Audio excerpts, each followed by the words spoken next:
নমস্কার বন্ধুরা, Mamata kitchen village ফুডে সবাইকে জানাই স্বাগত। আজ আমি বানাবো পাকা আমের বড়া। তো এখানে আমি দুটো বড় সাইজের আম নিয়েছি। আমের পাল্পটা বার করে নিয়ে আমি মিক্সিতে ঘুরিয়ে নেবো।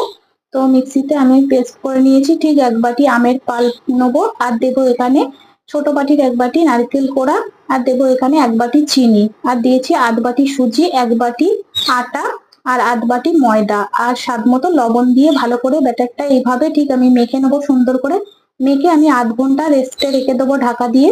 তারপর আমি আধ ঘন্টা পর অল্প একটু খাবার সোডা দিয়ে ভালো করে আবারও সুন্দর করে মেখে নেবো। মাখা হয়ে গেলে কড়াইতে তেল দেবো। তেলটা গরম হয়ে আসলে মিডিয়াম টু লো আছে বড়াগুলো কেটে ঠিক এইভাবে উল্টে লাল করে ভেজে নেবো। তো সুন্দর করে লাল করে ভেজে তুলে নেব। তো পাকা আমের বড়া আমার রেডি। তো রেসিপিটা ভালো লাগলে লাইক, কমেন্ট, শেয়ার ও সাবস্ক্রাইব করবে। তো পাকা আমের বড়া দেখো কত সুন্দর।